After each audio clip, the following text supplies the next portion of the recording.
안녕하세요. 한 번에 합격한다. 원샷 원킬 전산회계입니다. 4강을 진행할 수 있도록 하겠습니다. 이 4강은 부가가치세에 관련된 부분입니다. 자, 우리가 FAT 2급, 전산회계 2급과 가장 큰 차이점 중에 하나가 이 부가가치세 처리 부분이 이제 FAT 1급, 전산회계 1급에 출제됩니다. 잘 좀 알아주시고요. 차지하는 비중도 100점 만점에 한 30점 가까이 차지합니다. 많은 비중을 차지하고 있고, 상위 과정에서도 전산회계가 아니라 전산 세무 2급, DAT 2급 이상에서도 계속 반복해서 나오는 부분이니까 신경을 많이 쓰셔서 익혀주시고요. 그리고 이 부가가치세는 우리가 실생활에서도 많이 접하고 있습니다. 여러분들이 그동안 신경을 쓰지 않으셔서 그렇지 많이 지금 적용되고 있다라는 거 먼저 말씀드리겠습니다. 그리고 부가가치세 처리가 그렇게 어렵지 않습니다. 자, 한번 보겠습니다. 우리가 제가 여기에 그림을 하나 그려두었는데요. 소비 최종 우리가 생산자가 생산을 해서 최종 소비자가 구매하는 그 과정을 그림으로 제가 그려두었습니다. 일단 부가가치세에 대한 전반적인 개념을 살펴보고 그리고 상세 내용을 아실 수 있도록 하십시오. 그래야지만 부가가치세 처리가 쉽게 이해가 되시리라 생각이 됩니다. 자, 먼저 우리가 볼펜 공장을 한번 생각해 보겠습니다. 볼펜 공장에서 볼펜을 생산을 합니다. 생산을 하고, 자, 생산자가 생산을 하면 직접 판매하는 경우도 있지만 대부분은 유통 단계를 이렇게 거치죠. 이 유통 단계는 제가 임의로 적었습니다. 자, 생산자가 볼펜을 생산했어요. 그러면 총판에 넘겨주겠죠. 전국 대리점에 넘겨줄 겁니다. 전국 총판이 되겠네요.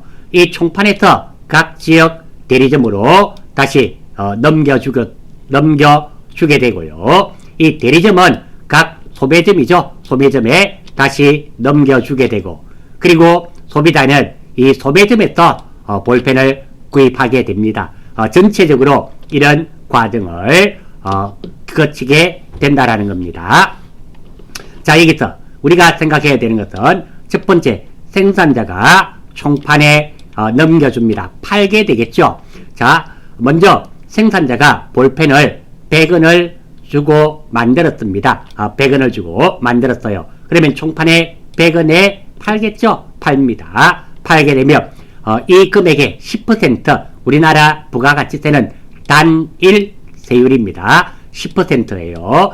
가까운 일본은 지금 8% 올랐죠. 원래는 5%가 그랬습니다. 이 부가가치세는 각 나라마다 좀 달라요. 제가 알고 있는 그리스죠. 그리스 경제 위기가 한번 있었습니다. 외국인들에게는 25%의 세금을 부가가치세를 징수하고 있습니다. 이렇게 각 나라마다 다른데요. 우리나라는 단일 세율로서 10% 또는 0%짜리도 있습니다. 아예 부가세가 없는 것도 있고요. 자, 일단 10%입니다. 그러니까 총판은 공장에서 공급가 100원 그리고 부가세 10원 해서 110원을 주고 사오게 됩니다. 자, 총판도 남아야 되잖아요. 대리점에 넘겨줍니다. 넘겨줄 때, 자, 이 돈들은 위에 하얀색 공급가는 제가 임의로 적었습니다. 적었고, 자, 총판도 남아야 됩니다. 총판은 대리점에 넘겨줄 때 200원을 받습니다. 그러면 200원의 10% 부가세는 20원이죠. 20원을 받게 되는 거예요. 그래서 공급 대가는 220원을 주고 총판에서 구입을 하게 됩니다. 이 대리점도 소매점에 판매점에 팔아야 되겠죠. 판매를 하게 됩니다. 자, 대리점은 400원에 소매점에 판매합니다. 그러면 부가세 받아야 되겠죠. 대리점도 400원에 10% 400원 이 돈 두 개를 더하면 440원을 누구한테 판매점에 받게 됩니다. 자, 판매점도 최종 소비자에게 팔게 됩니다. 자기도 남아야 되겠죠. 소비자에게 500원에 팝니다. 공급가는 물건의 볼펜의 순수한 가격은 500원이며 이 돈의 10% 50원 합해서 550원을 받고 팔게 된다라는 겁니다. 전체적으로 이런 개념이 되고요. 자, 여기서 우리가 하나 생각하셔야 되는 것은 공급가는 볼펜의 순수한 가격입니다. 가격이고요. 두 번째 줄에 나와 있는 세액이죠. 세액은 부가가치세를 말합니다. 그리고 공급 대가는 전체 금액, 즉 다시 말해서 공급가 플러스 세액이 공급 대가가 되는 겁니다. 이 말들이 비슷비슷한데 조금 달라요.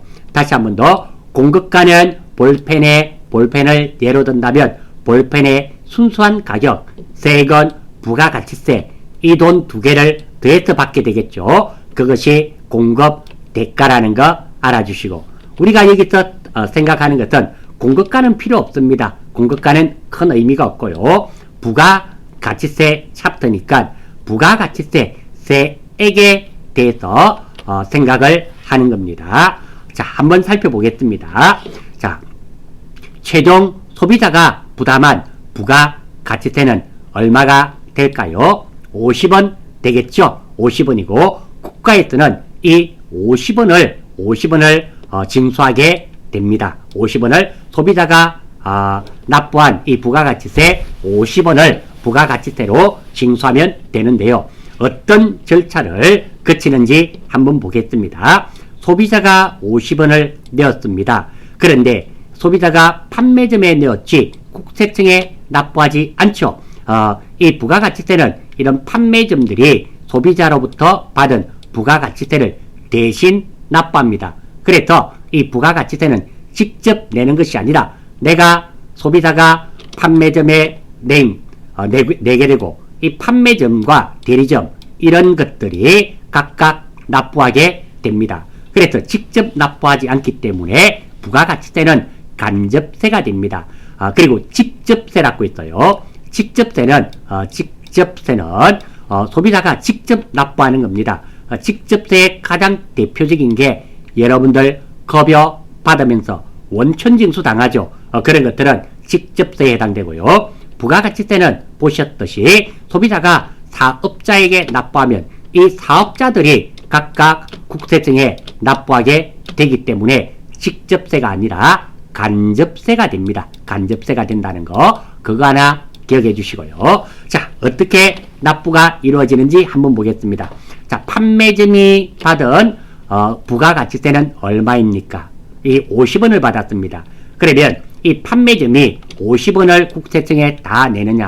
그렇진 않다라는 겁니다. 생각해 보십시오. 만약에 이 대리점 같은 경우는 부가세 40원을 받았는데 부가세를 안 내고 이거 누구?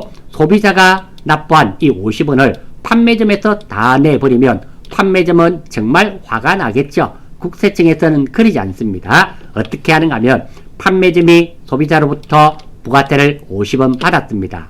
그리고 이 판매점은 이 볼펜을 사오면서 부가세 낸 돈이 있죠. 납부한 돈이 있습니다. 이 40원을 빼줘요. 빼줘서 실제로 판매점이 납부하는 금액은 10원이 됩니다. 그러니까 한번 보겠습니다. 소비자한테 받은 부가세는 얼마입니까? 50원. 그리고 판매점이 대리점에 사올 때 부가세 납부했잖아요. 이 40원을 빼줘요. 빼주고 나머지 10원 부분만 납부하게 되어 있습니다. 자, 다시 대리점 한번 보겠습니다. 대리점은 판매점에 부가세 40원 받고 팔았습니다. 사올 때 20원 납부했잖아요. 그래서 대리점이 받은 40원에서 대리점도 총판에게 샀죠. 구입을 했습니다. 구입하면서 부가세 얼마 납부했습니까? 20원. 그래서 40원에서 20원을 빼줘요. 빼줘서 20원만 국세청에 납부합니다. 자, 그리고 생산자 한번 보겠습니다. 생산자는 총판에게 팔 때 얼마 납부했습니까? 10원, 받았죠? 10원 받았습니다. 근데 생산자는 사면서 부가세 납부한 게 없죠? 사실은 있을 겁니다. 원재료 같은 거 사면서 있을 텐데, 제가 그냥 이해를 돕기 위해서, 이 예시는 그냥 이해를 돕기 위해서 한 겁니다. 납부한 게 없습니다. 따라서 받은 부가세 10원에서 납부한 게 없기 때문에 10원을 0원을 빼요. 그러면 10원이 납부됩니다. 자, 그래서 각 업장별 생산자, 총판, 대리점, 판매점입니다. 이 사람들이 납부한 부가세를 다 한번 보니까 금액을 한번 더해 보십시오. 10원, 10원, 20원, 10원 다 더하니까 얼마가 됩니까? 50원. 그래서 소비자가 납부한 이 50원은 이렇게 사업자들이 각각 나누어 내게 됩니다. 최종적으로 국세청이 받는 부가세는 이 소비자가 납부한 50원을 국세청이 받게 된다라는 겁니다. 그래서 소비자가 직접 국세청에 납부하는 것이 아니라 이렇게 각 판매점들이 각 대리점과 판매점들이 대신 납부한다고 해서 부가가치세는 간접세다. 이런 말이 됩니다.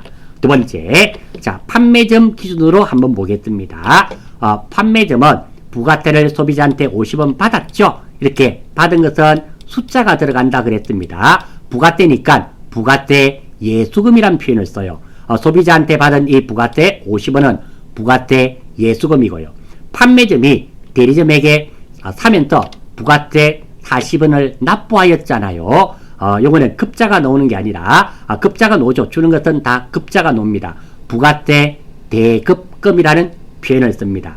그리고 자, 그래서 부가세 납부하는 이 부가세 금액을 한번 보겠습니다.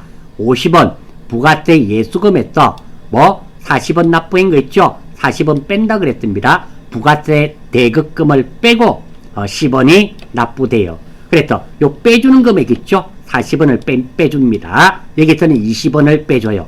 대리점을 기준으로 하면 받은 40원에서 내가 판매점에서 받은 40원 부가세 예수금에서 총판에게 사면서 부가세 20원 납부했죠? 부가세 대급금을 빼줘요.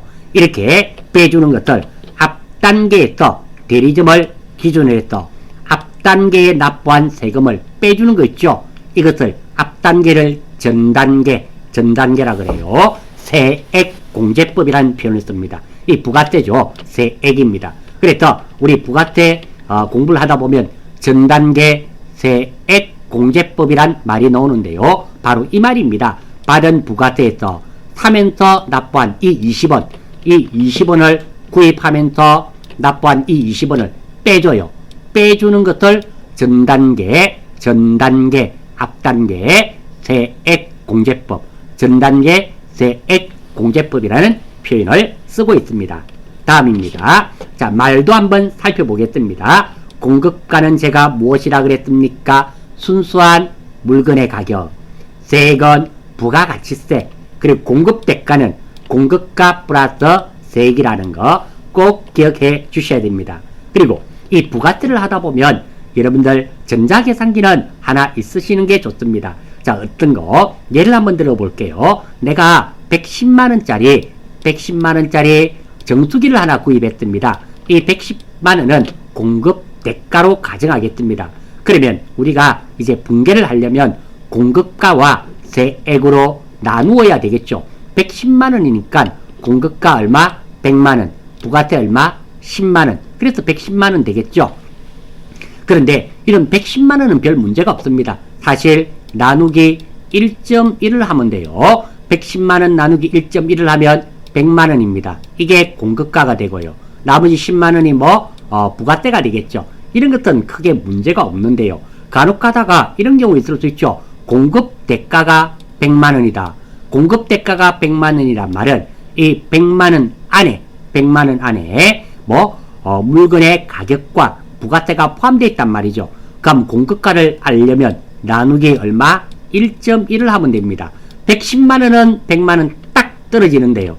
100만원을 1.1로 나누면 90만 9천 이렇게 됩니다. 그러니까 딱 떨어지지 않죠. 이럴 때 계산기가 사실 좀 필요합니다. 그리고 우리가 전산회계 1급 이상까지 회계업종으로 취업까지 생각하신다면은 전자계산기 하나 있으시는 게 저는 맞다라고 생각합니다. 그리고 전자계산기도 조그만하고 예쁜 거 말고 우리 가게에 가면 물건 파는 가게에 가면 이렇게 좀 큰 거 있죠? 12자리 큰 거 시커무리하게 생긴 거 아마 이거 시중에서 구입하면 한 만원에서 15,000원 사이입니다. 그렇게 비싸지 않고요. 두 번째로 그게 없다면 집에 혹시 있다든지 주에서 구할 수 있으면 하나 얻으셔도 됩니다. 얻으셔도 되고요. 그래서 회계하는 사람이 이직하는 경우 있을 수 있죠. 이직, 다른 회사로 가는 경우 있습니다. 그러면 사무실에서 다른 거는 아무것도 안 가져와요. 딱 전자계산기, 내가 쓰던 전자계산기 하나만 들고 옵니다. 두 번째입니다. 시험과는 별로 관계없지만 자, 실무에 면접 보러 갈 때 이런 경우도 봤습니다. 데이터를 숫자를 한 50개 큰 숫자를 이렇게 주고요. 자, 이거 더해봐라 합니다. 이런 경우 실제로 면접에서 한번 확인을 한번 해보는 이런 경우도 제가 이야기를 들었습니다. 이때 전자계산기 사용할 수 있는 능력도 테스트를 한다라는 거죠. 그리고 암산이 되시는 분은 그대로 암산하시면 되는데 숫자가 많다든지 크다든지 이러면 암산이 되지 않는 경우가 많이 있습니다.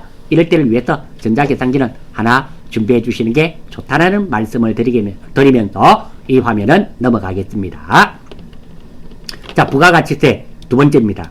자, 매입세 불공제 사유입니다. 아주 중요하죠. 보십시오. 제가 하는 것 중에 이렇게 빨갛게 된 것들은 정말 중요한 겁니다. 즉 이런 것들은 결코 몰라서는 안 된다. 자, 먼저 불공부터 한번 보겠습니다. 불공이란 매입 시 부가가치세를 납부하였지만 매출세에서 공제를 받지 못하는 것을 불공이랍니다. 자, 이게 무슨 말이냐면 부가가치세 다시 한번 보겠습니다. 전단계 세액공제법입니다. 자, 이 판매점이 납부하는 부가세는 얼마입니까? 10원입니다. 왜? 소비자에게 받은 50원에서 내가 사면서 냈던 40원을 빼준다 그랬죠. 빼서 납부하는 세액이 얼마다? 10원입니다. 이렇게 처리되는데요. 자, 내가 무엇을 사면서 납부한 이거 부가세는 무조건 빼주느냐 빼주느냐 그건 아니라는 겁니다. 빼주지 않는 것도 있다라는 거예요. 그래서 50원을 받았는데 뭐 40원을 빼서 10원만 납부하면 되는데 어떤 것들은 이 40원을 빼지 않고 50원을 다 납부해야 되는 이런 경우가 있다라는 겁니다. 이렇게 빼주지 않는 것도 있고 이것들 매입세 불공제, 공제받지 못한다고 불공 줄여서 이런 표현을 씁니다. 자, 이 항목에 해당되는 것은 불공 사유에 해당돼서 내가 사면서 부가세를 납부했지만 이것들은 공제받지 못하는 것들입니다. 즉 빼어주지 납부세액에서 빼어주지 않는다라는 거예요. 그것이 바로 불공이며 반드시 아셔야 됩니다. 사실 부가가치세에서 불공 사유를 모른다는 것은 전산회계 1급이나 FAT 1급에 응시하지 않겠다라는 말과 동일하게 받아들이시면 됩니다. 가장 FAT 2급과 전산회계 2급에서 가장 차이점이 이 부가가치세인데 그 중에서 부가가치세에서 불공을 모른단 말은 있을 수 없는 일이다. 이래 생각하시면 됩니다. 한번 보겠습니다. 자, 요것들은 제가 7가지 정도 적어 두었습니다. 자, 대부분 이 범주 안에 들어갑니다. 첫 번째, 토지 구입에 따른 부대 매입세 불공입니다. 그러니까 토지는 사고 팔고 부가세가 없습니다. 면세예요. 우리가 부가세가 아예 없는 면세도 있습니다. 어떤 것들이 주로 면세가 되는가 하면 첫 번째, 가공되지 아니한 농, 축, 수, 임산물 이런 것들은 부가세 자체가 아예 존재하지 않습니다. 그러니까 쌀을 샀다, 쌀을 팔았다. 농산물이잖아요. 면세입니다. 아예 부가세 자체가 존재하지 않습니다. 그 다음에 축산물, 소고기 샀다. 면세입니다. 하지만 소고기를 사더라도 우리 소고기를 구워 먹더라도 저 식육점이죠. 식육점에서 이렇게 구입을 해서 사서 먹어요. 그러면 면세가 맞지만 우리 고깃집 있죠. 고깃집. 고기 구워 먹는 집. 거기서 사 먹으면 과세가 됩니다. 그러니까 우리가 비용적으로 볼 때 식육점에서 정육점에서 사서 집에서 구워 먹으면 면세 쌉니다. 그런 반면에 식당에서 고기 사서 구워 먹으면 정육점에서 사서 구워 먹는 것보다 당연히 비쌀 수밖에 없습니다. 왜? 부가가치세 10%가 더 들어가잖아요. 그래서 이거의 가장 대표적인 게 혹시 여러분들 식육식당 들어보셨습니까? 우리 고기 구워 먹더라도 식육식당이 있어요. 어떤 구조로 되어 있는가 하면 식육점도 있고 옆에 식당이 있습니다. 식육점에서 고기 사왔어. 이게 식당에 와서 상차림 해주고 1인당 4,000원씩 5,000원씩 받는 거 있죠. 이렇게 되면 좀 더 쌀 수밖에 없어요. 왜? 내가 고기를 사옵니다. 식육점에서. 이때 고기값은 뭐가 될까요? 내가 정육점에서 샀기 때문에 면세입니다. 상차림에 5,000원이라 쳐요. 그러면 5,000원에 500원만 부가세를 내기 때문에 아무래도 일반 고기 구워 먹는 식당보다는 식육 식당이 아무래도 조금 저렴할 수밖에 없습니다. 그리고 자 다시 한 번 더 토지 구입에 따른 부대 매입세액인데요. 토지는 이렇게 사고 팔고 할 때 부가세가 없습니다. 면세가 돼요. 그런데 땅 사고 팔고 하면서 부대 매입세액이 있어요. 가장 비근한 예를 한번 볼까요? 땅 사고 팔고 할 때 우리 공인중개사를 거치게 되죠. 땅 자체는 면세지만 공인중개사에게 수수료를 납부해야 되잖아요. 이 부가세가 있는 거거든요. 그래서 이때 납부한 부가세는 매입세액 공제해주지 않는다. 이런 말이고요. 두 번째, 기부금, 그리고 접대비 관련, KTX, 항공권, 택시요금, 매입세액, 이런 것도 매입세액 공제가 되지 않습니다. 세 번째, 승용차 구입과 임차 및 유지에 관한 매입세액, 그러니까 화물차 아닙니다. 차 이야기가 나오면 이 차가 화물차인지 승용차인지를 잘 보셔야 됩니다. 화물차에 관련된 매입세액은 다 매입세액이 공제됩니다. 하지만 승용차에 관련된 매입세액은 공제되지 않습니다. 이게 업무용 승용차든 뭐든 딱 필요 없어요. 차는 차 종류에 따라서 화물차인지 승용차인지로 나누고 그게 공장에서 사용되던 관계가 없습니다. 이것이 승용차는 다 매입세액 공제가 안 되고요. 승용차를 사면서 또는 운행, 유지하면서 들어가는 모든 매입세액은 공제되지 않습니다. 하지만 화물차에 관련된 모든 매입세액은 공제가 됩니다. 자, 아주 나쁜 예인데요. 제가 한번 들어볼게요. 예를 한번 들어볼게요. 자, 우리 회사 사장님이 있습니다. 대표이사가 있어요. 이 대표이사분이 아주 능력이 있습니다. 아주 능력이 있고 외부에서 초빙을 했습니다. 그런데 이 대표이사분이 예전에 안 좋은 일이 있었나 봐요. 교통사고가 크게 한번 난 적이 있었는데 사고 심하게 다쳤습니다. 죽다가 살아났단 말이죠. 나서 이런 경우가 있습니다. 이 대표이사를 모셨는데 이 대표이사가 하는 말이 있습니다. 내가 그 회사에 가서 내 업무, 내 능력을 100%, 200% 발휘하겠다. 대신에 출퇴근용으로 사용하게끔 차를 하나 구해주라 그래요. 당연히 구해줘야 되겠죠. 회사차로 구해줄 겁니다. 그런데 뭐 벤츠 이런 거 아주 뭐 1억짜리, 2억짜리 이런 것도 필요 없다. 나는 화물 8톤짜리 트럭을 하나 구해주라. 화물용 트럭을 구해주라. 그래야지 사고 나더라도 안 죽을 것 같다. 근데 예전에 트라우마가 있었다. 이거 구해줘야 될까요? 말아야 될까요? 구해줘야 되잖아요. 능력이 있는 사람이니까. 이때 8톤짜리 트럭 사면서 부가세 납부했겠죠. 자, 이때 이 부가세 납부한 매입세액은 공제가 되느냐 안 되느냐. 이것은 공제가 됩니다. 왜? 차가 무슨 차였습니까? 화물차였죠. 이렇게 출퇴근용으로 사용하더라도 이렇게 화물차에 관련된 매입세액은 다 공제가 됩니다. 되지만 승용차에 관련된 것은 공제가 되지 않습니다. 예를 한번 들어봐요. 우리 회사는 반도체를 생산해서 판매하는 회사입니다. 반도체 크기가 쫓겨났죠. 배달용으로 이게 하면 반도체 100개, 200개 이래 줍니다. 트럭에 실어 다닐 필요 없잖아요.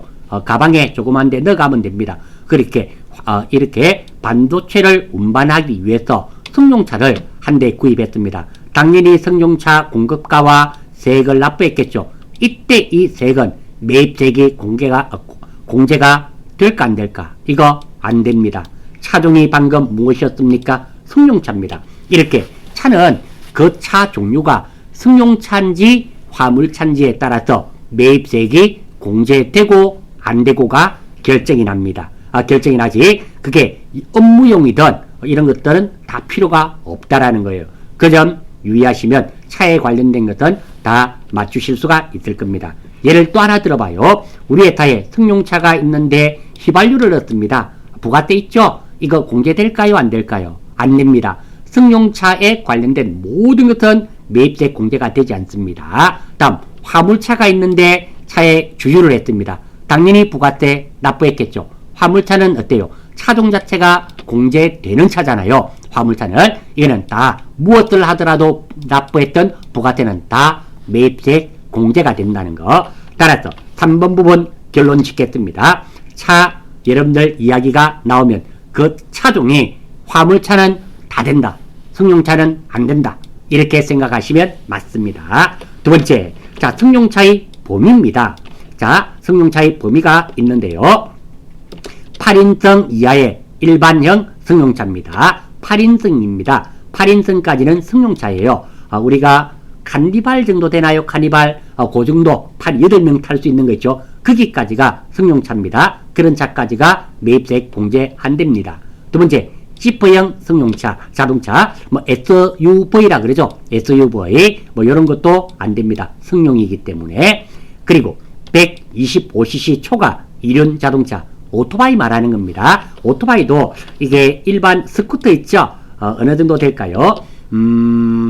어느 정도 되나요? 우리 왜 짜장면 배달하는 조그만 이런 거 말고 125cc 초과되는 거. 왜 길 가다 보면 빠바바바바방 하는 거 있죠. 그런 오토바이. 그거는 승용으로 분류가 됩니다. 그리고 캠핑용 자동차 이런 것들은 승용차의 범위가 해당되고 이런 차를 구입했을 때는 뭐 매입세 공제가 되지 않는 불공이라는 겁니다. 아울러서 자, 승용차는 매입세 공제가 되지 않는다 그랬습니다. 화물차만 된다 그랬고요. 다만 승용차라 하더라도 1000cc 미만 승용차는 매입세액이 공제됩니다. 1000cc 미만이란 말은 경차죠, 경차. 요즘 뭐 어느 정도 될까요?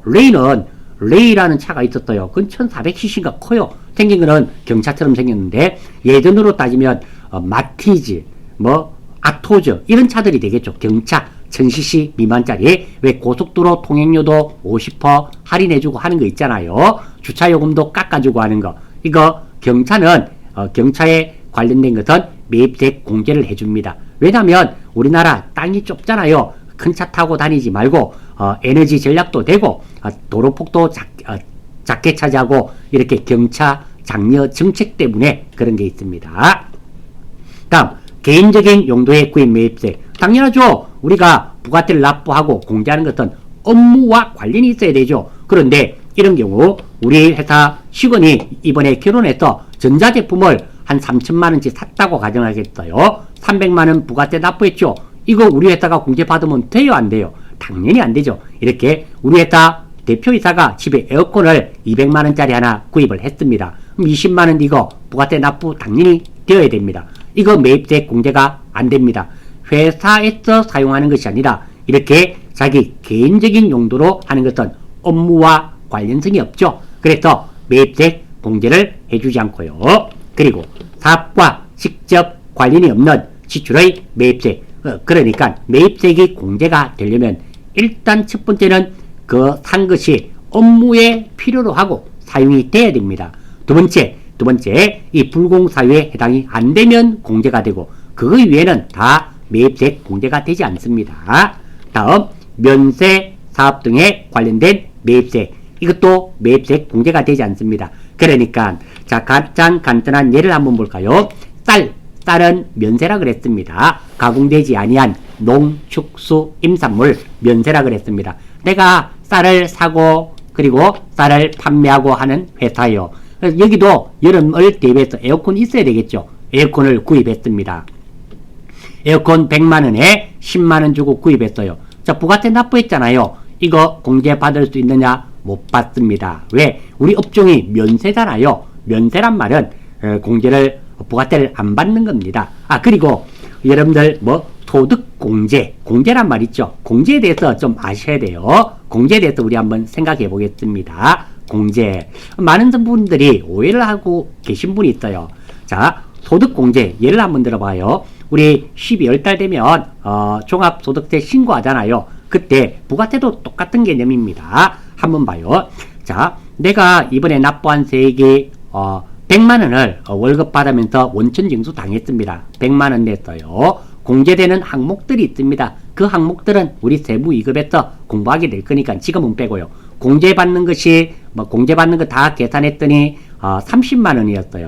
그러면 자, 30만원 공제받았습니다. 그럼 내가 냈던 거 얼마? 100만원. 그런데 내가 납부할 세액을 다 계산했더니 70만 원만 납부하면 되고 30만 원은 공제를 받았습니다. 이런 경우를 봐요. 이때 얼마? 30만 원을 돌려받습니다. 이것이 환급이라는 표현을 쓰죠. 그런데 이때 환급되는가 한번 봐요. 자, 나는 월급이 너무너무 작아서 월급 받으면서 세금 납부한 게 한 개도 없습니다. 종합소득세 신고할 때 봤더니 공제되는 금액이 20만 원이에요. 20만 원을 과연 돌려받을 수 있는가? 아닙니다. 돌려받을 수 없습니다. 빵이에요. 환급받는 것은 어떻게 되는가 하면 내가 납부한 세액에서 일부 또는 전부를 돌려받는 게 환급입니다. 그런데 지금 내가 방금 같은 경우는 내가 월급 받으면서 세금 낸 게 있었어요? 없었어요? 없다 그랬죠. 빵원이었습니다. 그러면 아무리 빼기가 100만원, 1000만원이 된다 하더라도 납부한 게 없기 때문에 돌려받을 것도 없습니다. 그러니까 환급이라는 것은 납부한 돈의 납부한 금액의 일부 또는 전부를 돌려받는 것이지 아예 납부 안 한 사람은 돌려받을 것도 없습니다. 두 번째입니다. 제가 이런 경우도 있을 수 있죠. 내가 월급 받으면서 세금을 100만원 납부했습니다. 100만원을 납부했는데 공제받는 것 다 계산해 봤더니 300만원이었어요. 그러면 공제받았더니 100만원에서 300만원 하면 마이너스 200만원이 나오잖아요. 그럼 이 200만원을 돌려받느냐? 아닙니다. 내가 납부한 돈이 얼마였습니까? 100만원. 이 사람은 최대 환급될 수 있는 돈은 100만원입니다. 이게 환급의 개념이에요. 자, 이게 부가세에도 적용됩니다. 자, 면세사업입니다. 면세사업은 팔면서 부가세를 받는다 안 받는다? 안 받습니다. 그리고 본인이 쌀을 사면서 부가세 납부한다 안 한다? 하지 않습니다. 즉 다시 말해서 부가세가 얼마다? 0입니다. 받는 것도 없고 주는 것도 없습니다. 따라서 면세사업 등에 관련된 매입세, 내가 에어컨 100만원에 부가세 10만원 주고 납부했습니다. 이 10만원을 돌려받을 수 있을까요? 받은 부가세가 없지 않습니까? 받은 부가세가 없기 때문에 이것도 공제되지 않는다. 이래 생각해 주시면 되겠습니다. 그리고 사업자 등록을 신청하기 전에 매입세 안 해줍니다. 다만 사업자 신청하기 전이라도 20일까지는 해줍니다. 20일 전까지는 해줘요. 그러니까 우리가 이사를 갑니다. 이사를 가게 되면 A동에서 B동으로 이사를 갔습니다. 그럼 이사 가면 사실 전입신고 바로 해줘야 됩니다. 그런데 이사하는 당일날이나 하루 이틀은 어때요? 좀 복잡하잖아요. 일도 많고 정신이 없었습니다. 며칠 지나서 할 수 있죠. 이게 제가 7일인가 15일인가 모르겠어요. 이내에는 이사 왔다고 신고를 해야 됩니다. 주민센터에. 그런데 그 날짜는 죄송해요. 제가 정확하게 모르겠네요. 자, 아무튼 이렇게 신고를 해야 됩니다. 마찬가지입니다. 우리가 사업을 시작하면 20일, 사업 시작한 날로부터 20일 이내에는 반드시 사업자 국세청에 국세청 또는 세무소죠. 세무소에 사업자 등록을 받아야 됩니다. 받아야 되기 때문에 내가 사업자 등록을 받은 날로부터 20일입니다. 요거는 가끔 시험에 나와요. 20일까지 20일 이전에 매입세까지는 공제를 해주는데 한 달 전에 거, 2달 전에 거는 공제해주지 않는다. 이런 내용이 됩니다. 자, 이 내용 정말 중요한 내용이며 이게 필기시험, 이론이죠. 이론 시험에도 출제될 뿐만 아니라 이거 모르면 실무시험이죠. 매입 매출전표가 작성이 불가능해집니다. 그래서 이거 메모하셔서 메모장이나 이런 데 들고 다니시면서 반드시 익혀 주셔야만 됩니다. 힘이 드시더라도 우리가 알아주셔야 되는 것은 알아주셔야 되는 거죠. 마지막으로 불공 다시 한번 보겠습니다. 불공이란 말은 불공제란 말입니다. 불공제란 말은 매입 시 부가세를 납부했지만 자, 매입하면서 부가세를 납부하지 않은 것은 불공이 없죠. 자, 쌀을 사면서 예를 한번 들어보겠습니다. 우리 회사 직원들 밥 해주려고 쌀을 샀습니다. 쌀은 부가세가 있다 그랬습니까? 없다 그랬습니까? 없어요. 면세입니다. 부가세 납부하지 않은 것은 불공이 없습니다. 불공이라는 말은 부가세를 납부했지만 그 매출세액에서 공제받지 못한 것을 불공이란다는 거. 따라서 불공은 부가세 납부하지 않은 것에 대해서는 불공이 존재하지 않습니다. 이 말 중요한 말입니다. 중요한 말이고 그리고 이 내용도 아주 중요한 겁니다. 여기에 나와 있는 내용 말고는 다들 매입세액 공제가 됩니다. 즉 부가세 받은 부가세 예수금에서 납부한 부가세 대거금을 빼준다라는 그런 의미가 되겠습니다. 자, 4강은 불공까지 하고 마치는 걸로 하겠습니다. 조금 힘드시는 부분이 있죠? 힘드시더라도 우리가 이것을 견뎌내고 겪어내어야만 되겠습니다. 힘들내시고 화이팅 하겠습니다. 화이팅!